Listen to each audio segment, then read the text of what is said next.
What's up, guys? Welcome to Munchkins Gaming, where we take your gaming to the next level. This is Munchkins logging in to bring you another Dissidia Final Fantasy Opera Omnia video, and I do apologize about this because we are not expecting a rework for the summer festival.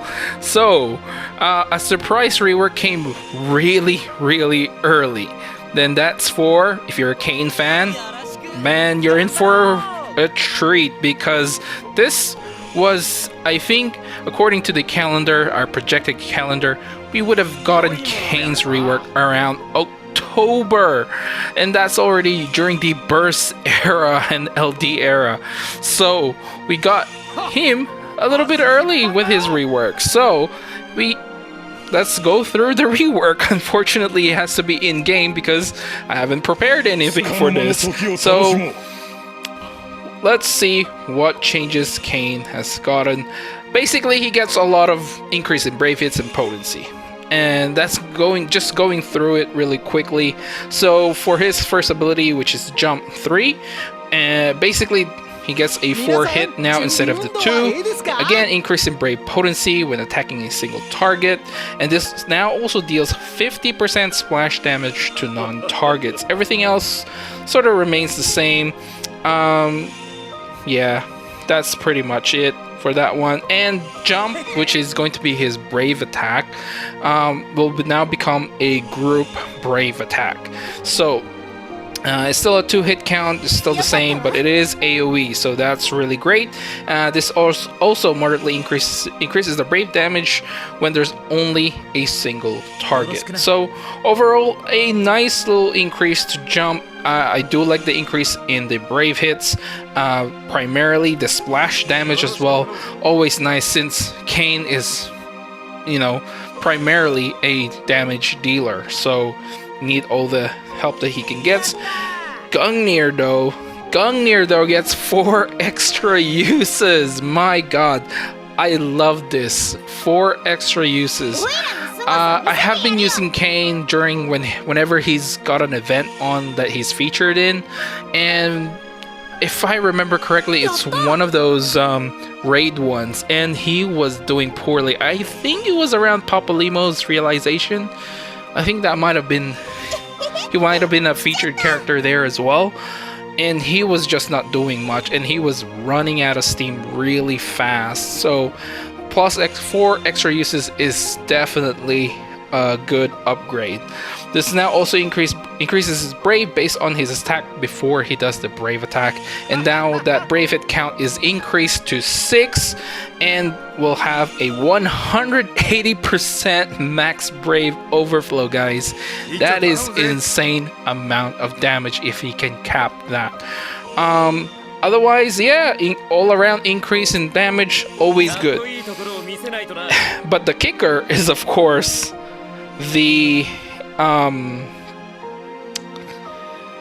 EX Plus, the realization for Kain, if I can find it. Where did is it in the draw section? I can't remember. Yeah, you can realize him now, guys. Oh, and of course he gets his new costume as well. Let's take a look at the realization for Kain. So first off, at 0 out of 3, this basically just increases his own brave based on his attack before he does the brave attack. Increased brave damage will have 180% max brave overflow limit. Will deal 50% splash damage once again to non-targets. That is already good to me. Splash damage is always nice. This also extends the duration of his own buffs by 1 turn. At 1 out of 3, you get the regular increase in max brave and attack. At 2 out of 3, basically you get the Dragoon's Pride, max brave up and attack up at the start of the quest. This also increases the recast speed for Fang and Claw, which basically increases it. I think it's slightly slow to begin with, and then becomes slow, and now it's normal, I think. I still don't get that. Leave that in the comments below if you actually get how that all works. But increasing recast speed, always nice to get. The Dragoon's Pride is going to be an in-frame buff, which raises attack and max brave. I think it's connected to his ability 1 anyway. But yeah, at 3 out of 3, the brave hit counts increases to 10, increasing the brave damage. Also grants brave to allies based on the HP damage dealt, kind of like how Fujin initiates her launch, so it's almost the same. And he also delays all the targets, kind of just like Fujin as well. If I remember correctly, I think Fujin does delay, right? I can't remember on top of my head, but it's sort of kind of the same. He also gets access to his HP attack plus. Again, really nice to have for longevity reasons. This increases his own brave based on his attack. Then we'll do a 3-hit range brave plus HP attack. This will have 120% max brave overflow and extends the duration of his own buffs by 1 turn. The bonus sphere is break hit range attack longer when inflicting a break or attacking a target afflicted with break. This raises your range attack by 15% for 6 turns. So that's insane amount of attack increase for ranged characters. So overall, what do I think of this realization? How much ingots you're gonna spend if you like Kain and you want to use him moving forward? Honestly, to me, he's a damage dealer. 3 out of 3 for sure. That's minimum and maximum, obviously for the maximum. Main reason for me is the HP attack plus, which isn't normally just a one hit brave plus HP attack. It's sort of almost like a HP attack plus almost, because there's a lot attached to this HP attack plus. I mean, and I'm surprised it's just a plus variant and not a plus variant. So that already in itself extends his longevity. You don't have to keep spamming his abilities just to do damage. It's a pretty decent HP attack plus. You get the launch, the delay with that as well. You can probably get away with 2 out of 3 because this is where you can get the slight increase in recast speed. But honestly speaking, I would really just go 3 out of 3 because damage dealers, they don't really scale very well in terms of meta. Eventually they sort of trend down, because he is kind of like a very selfish DPS as well. You probably would prefer to have him at 3 out of 3 and do his job properly. So I guess the final question is, should you pull on this banner? I was not really expecting this. Honestly, to me, this banner is amazing. I would say go ahead and pull on this if you don't already have all 3 of their EX weapons. So you have General Leo, you have Kain, and you have Penelo, which is still a very, very good character.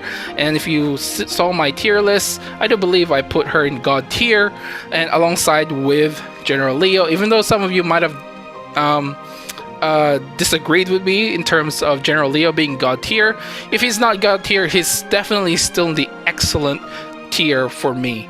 So I mean, it's a very good one. I mean, you get a free multi-draw, which I'm gonna do, but I already got all 3 of their EXs, so this banner to me is not very enticing personally because I already have all of them.